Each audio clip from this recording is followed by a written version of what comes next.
안녕하세요. 경자입니다. 오늘은 이제 10월 3주차부터 11월 1주차까지 총 3주간의 공모주를 소개해 드리겠습니다. 3주간 13종목이 기다리고 있는데요. 청약하는 종목이 많아집니다. 그럼 오늘 저와 같이 간단히 어떤 종목들이 기다리고 있는지 살펴보면서 미리 준비하는 시간 가지도록 하겠습니다. 그리고 시작하기 전에 한 가지 말씀을 드리면 공모주 청약 일정은 수시로 변경이 될 수 있습니다. 그러므로 오늘 소개드리는 공모주 일정이 변경될 수 있다는 점 꼭 참고 부탁드리겠습니다. 그럼 시작해 볼까요?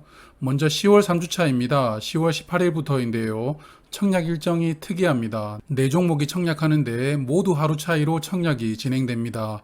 그래서 비례 청약이 일정이 좀 겹치는데요. 가장 먼저 청약하는 아이패밀리 SC는 환불일이 21일 목요일이므로 환불금으로 리파인과 엔캠을 비례 청약하실 수 있고요. 두 번째 순서로 청약하는 GMBS 엔지니어링은 환불일이 금요일이므로 리파이는 비례자금을 활용하실 수가 없습니다. 그러므로 이러한 관계를 좀 생각하시고 청약하셔야 될 것 같고요. 4종목 다 코스닥으로 상장하는 종목들인데요. 그럼 한 종목씩 보겠습니다. 첫 번째 종목은 아이패밀리 SC입니다. 희망상당 공모가는 48,000원이고요. 약 98만 주를 모집합니다. 그래서 모집 규모 593억 원으로 코스닥 중형급인데요. 삼성증권이 주관합니다. 이 종목은 상장일 유통물량 비중이 약 40%인데요. 기존 주주 비중이 17%입니다. 유통물량이 조금 많은 편이죠. 아이패밀리 SC는 원래 웨딩 사업을 영위하던 회사인데요. 아시다시피 웨딩 사업 어렵습니다. 그래서 몇 년 전에 로맨이라는 색조 화장품을 런칭했는데 이게 대박이 났거든요. 그래서 현재 매출 비중의 약 90% 이상은 화장품 사업에서 나오고 있습니다. 회사가 재빠르게 사업 아이템을 변경한 것이 주요했다고 생각됩니다. 그리고 이 회사의 최대 주주는 김태욱 씨인데요. 아시다시피 최시라 씨 남편으로 유명하죠. 그래서 상장한다고 기사도 많이 나오던데요. 여하튼 이 종목은 내일 워밍업으로 소개해 드리겠습니다. 두 번째 종목은 GMBS 엔지니어링인데요. 희망상당 공모가는 17,400원이고요. 약 143만 주 모집하면서 248억 원을 공모로 조달합니다. 이 종목 역시 주관사는 삼성증권이고요. 이 종목은 상장일 유통물량 비중이 약 50%인데요. 상당히 많은 편입니다. 그리고 기존 주주의 물량 비중도 약 30%로 역시 많고요. 유통물량이 단점으로 작용할 종목입니다. GMBS 엔지니어링은 반도체 공정에서 주로 발생되는 유해가스를 처리하는 스크러버를 생산하고 있는데요. 특히 물을 사용하지 않고 처리할 수 있는 제품을 개발해서 인텔에도 납품하고 있다고 합니다. ESG에 부합되는 사업 내용이라서 이 종목 기대감이 좀 생기는데요. 자세한 것은 워밍업으로 소개드리겠습니다. 10월 3주차 세 번째 종목은 리파인입니다. 희망상당 공모가는 24,000원이고요. 433만 주를 모집합니다. 공모 금액은 1,040억 원이 되고요. 주관사는 KB증권이 단독 주관합니다. 공모 금액이 1,000억 원이 넘어가는데 KB증권이 단독으로 주관하는 것은 조금 특이합니다. 이 종목 역시 상장일 유통 물량은 조금 많은 편인데요. 비중으로 46.4%이고요. 기존 주주의 물량 비중은 약 절반 수준인 22.7%입니다. 리파이는 전세나 담보대출을 받기 전 필요한 절차인 부동산 권리조사를 대행하는 기업인데요. 한국감정원에서 분사된 기업이고요. 현재 국내 1위 권리조사 전문기관입니다. 흔하게 볼 수 있는 사업은 아니죠. 그래서 좀 흥미가 생기는 종목입니다. 10월 3주차 마지막 종목 엔캠입니다. 희망상당 공모가는 35,000원인데요. 약 226만 주를 모집하고요. 그래서 공모 규모는 792억 원입니다. 이 종목의 주관사는 메인이 대신증권, 서브는 신한금융투자입니다. 상장일 유통물량 비중은 38%인데요. 그중 기존 주주의 비중이 26%로 기존 주주의 비중이 조금 높은 종목입니다. 엔캠은 2차전지 4대 재료 중 하나인 전해액을 생산하는 기업인데요. 화면 보시면 양극재와 음극재 사이를 채우는 물질이 전해액입니다. 2차전지 주요 재료를 생산하는 종목이므로 시장의 관심은 많을 것 같습니다. 이제 10월 4주차입니다. 10월 25일 월요일과 26일 화요일에 총 3종목이 청약을 하는데요. 대형급 두 종목이 일정이 겹쳤네요. 시몬노 액세서리 컬렉션과 카카오페이인데요. 청약을 미루다가 결국 이렇게 같은 일정으로 청약하게 됩니다. 그리고 코스닥으로 상장하는 소형 종목 피코그램도 같은 일정인데요. 고래 사이에 끼어 있는 새우 같은 느낌입니다. 그리고 이 세 종목의 청약이 끝나면 수요일부터 지니너스가 단독으로 청약하는데요. 그럼 한 종목씩 보겠습니다. 10월 4주차 첫 번째 종목은 시몬누입니다. 희망상당 공모가는 47,900원이고요. 837만 주를 모집하면서 약 4천억 원을 모집하는 대형 종목입니다. 삼성증권과 미래에셋증권이 공동으로 메인 주관하고요. 한국투자증권은 서브 주관합니다. 이 종목은 상장일 유통 물량이 정말 큰 장점으로 작용될 것 같은데요. 기존 주주의 물량이 없고 의무 확약 적용하기 전 유통 물량 비중이 20%입니다. 의무 확약까지 적용하면 10%대 중반까지도 가능해 보이는데요. 상당한 장점으로 작용될 것 같습니다. 시몬느는 제가 몇 번 간단히 소개드렸던 종목인데요. 토리버치나 마이클 코어스 등 미국 쪽 브랜드의 핸드백을 ODM으로 생산하고 있는 기업입니다. 이들 브랜드와 약 20년 이상 협력 관계에 있는 상당한 기술력 있는 기업인데요. 그럼 이 종목도 워밍업으로 세부적으로 살펴보도록 하겠습니다. 두 번째 종목은 카카오페이입니다. 8월 그리고 9월 두 번 청약을 미루고 이제 3수 하게 되는데요. 이번에는 진짜 청약할 것 같습니다. 희망상당 공모가는 9만 원이고 1,700만 주를 모집하는데요. 그래서 공모 규모는 1조 5,300억 원으로서 초대형급 종목입니다. 삼성증권이 메인 주관사이고요. 대신증권, 한국투자증권, 신한금융투자가 서브 주관합니다. 카카오페이의 상장일 유통물량 비중은 약 40%인데요.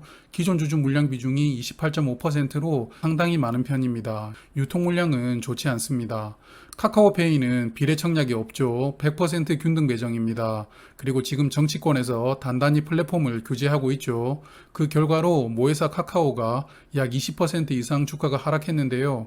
이런 분위기 속에서 청약을 하게 됩니다. 과연 카카오뱅크처럼 흥행하고 상장일 주가도 좋을지는 판단하기가 어려운 종목인데요. 그래서 일단 워밍업으로 카카오페이를 분석해보고 결국은 수요 예측 결과를 보고 청약 결정을 해야 될 것 같습니다. 세 번째 종목은 피코그램인데요. 고래 사이에서 놀고 있는 새우 같은 느낌의 종목입니다. 희망상당 공모가는 12,500원, 그리고 100만 주 모집합니다. 모집 규모는 125억 원으로 초소형 종목인데요. 주관사는 IBK 투자증권입니다. 이 종목의 상장일 유통물량 비중은 33.7%인데요. 그중 기존 주주의 물량은 약 4%입니다.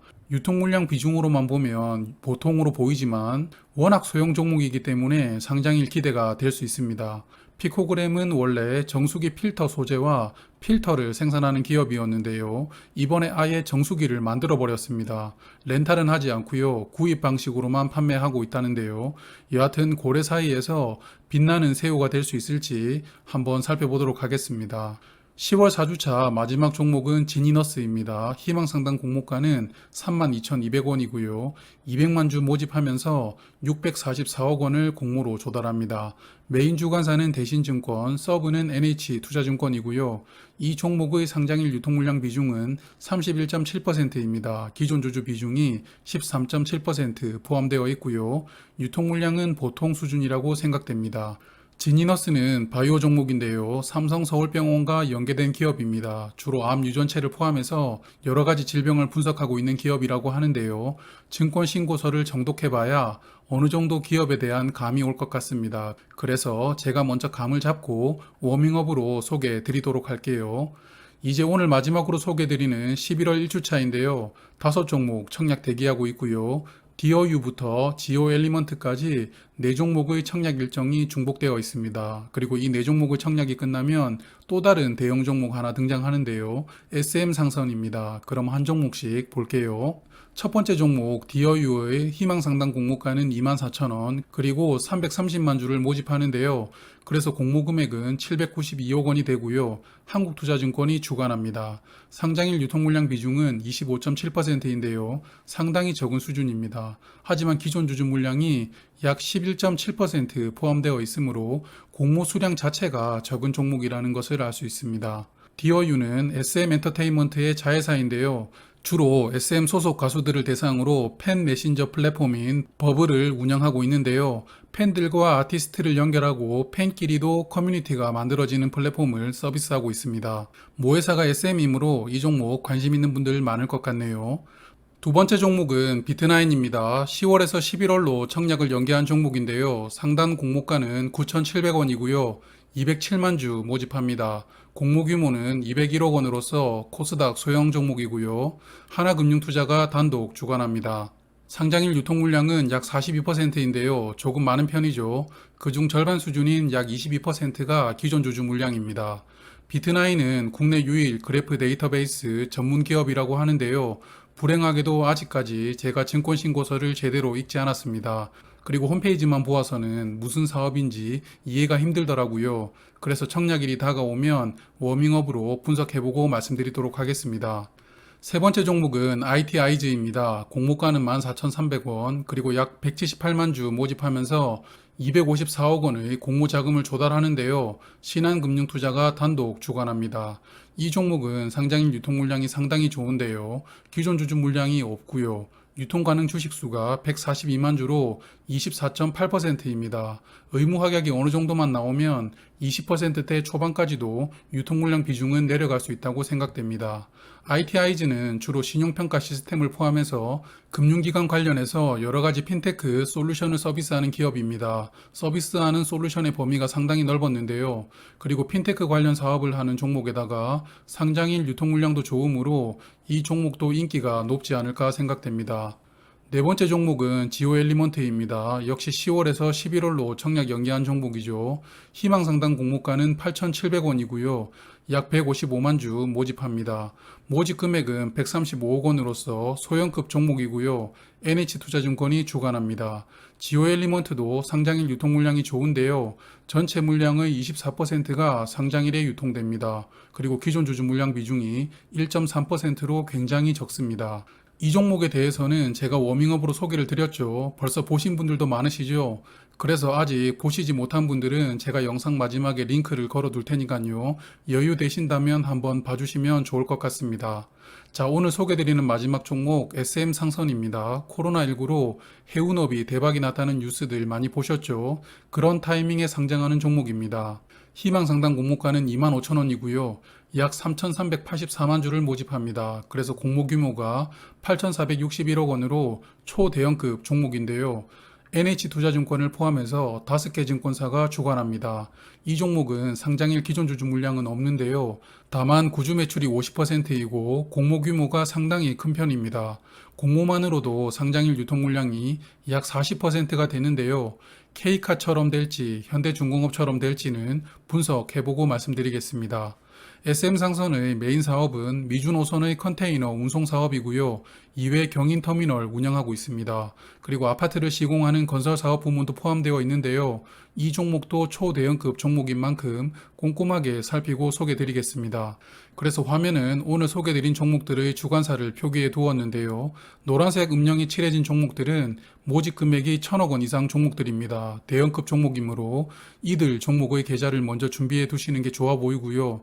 특히 메인 주관사 중심으로 준비하시는 게 좋습니다. 메인 주관사는 청약 수량을 많이 배정받으므로 무난하게 청약 신청할 수 있기 때문입니다. 그래서 증권사별로 다시 분류를 해보면 삼성증권이 메인 주관하는 종목이 4종목입니다. 그중 대형 종목이 2종목 포함되어 있고요. 그러므로 삼성증권이 1순위로 필요하다고 생각이 됩니다. 두 번째는 세 종목을 주관하는 NH투자증권이라고 생각하는데요. 대형 종목인 SM상선이 포함되어 있기 때문에 꼽아보았습니다. 세 번째는 대신증권인데요. 대신증권도 세 종목 주관하지만 카카오페이는 삼성증권으로 청약하면 되므로 NH투자증권보다는 우선순위가 떨어진다고 생각했습니다. 그리고 웬만한 증권사가 다 있으신 분들 중 IBK투자증권이 없으신 분들은 피코그램을 위해서 만들어 두시면 좋을 것 같고요. SM상선의 서브 주관사인 하이투자증권이나 유한타증권도 만들어 두시면 좋아 보입니다. 오늘은 3주간 청약하는 13종목을 간단하게 소개드렸는데요. 종목의 장단점에 대해서는 워밍업으로 간단히 파악할 수 있도록 소개드리겠습니다. 그리고 청약 결정은 수요 예측 결과와 함께 말씀드리는 핵심 정보를 보시고 결정하시면 좋을 것 같아요. 그럼 13종목의 청약 계좌 잘 준비하시고 성공적인 공모주 투자 되시길 바라겠습니다. 오늘도 긴 시간 시청해주신 분들께 진심으로 감사드립니다. 저는 경제적 자유민족 경자였습니다. 안녕히 계세요. 앞으로도 많은 관심과 사랑 부탁드립니다. 구독, 좋아요 꾹꾹 눌러주세요.